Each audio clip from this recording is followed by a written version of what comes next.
ବୁଦ୍ଧଙ୍କର ଯେଉଁ ନୀତି ଆଦର୍ଶ ତାହା ସମାଜ ପାଇଁ ଏକାନ୍ତ ଉପଯୋଗୀ। ସେଇଥିପାଇଁ ତ ଆଜି ସମଗ୍ର ବିଶ୍ୱରେ ବୌଦ୍ଧ ଧର୍ମ ଏତେ ବ୍ୟାପ୍ତ ହୋଇପାରିଛି। କିନ୍ତୁ ଯେତେବେଳେ ଆମେ 10 ଅବତାରର କଥା ଆଲୋଚନା କରୁଛନ୍ତି, ସେ 10 ଅବତାର ଅନୁସାରେ ପ୍ରକୃତରେ ଦେଖନ୍ତୁ ଆଉ ଗୋଟିଏ କଥା, ବୁଦ୍ଧ କ'ଣ? ସନାତନ ଧର୍ମ ଅନୁସାରେ ବୁଦ୍ଧ ହେଉଛି ଗୋଟିଏ ସ୍ଥିତି ବିଶେଷର ରୂପ। ସନାତନ ଧର୍ମ କହିଲେ ଯେ ବୁଦ୍ଧ ହେଉଛନ୍ତି ଗୋଟିଏ ସ୍ଥିତି ବିଶେଷର ରୂପ ଏବଂ ଏ ସ୍ଥିତିରେ ପହଞ୍ଚିଥିବା ପ୍ରତ୍ୟେକ ପ୍ରାଣୀ, ପ୍ରତ୍ୟେକ ମଣିଷ ବୁଦ୍ଧ ଭାବରେ ବିବେଚିତ ହୋଇଥାନ୍ତି।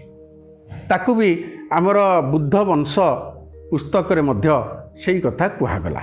ଯେହେତୁ ଗୌତମ ବୁଦ୍ଧ ଜଣେ ସୁଧାରକ, ଜଣେ ସଂସ୍କାରକ, ତାଙ୍କର ଜୀବନ ବିଷୟରେ ଆମର ଆଲୋଚନା କରିବାର ଆବଶ୍ୟକ ନାହିଁ।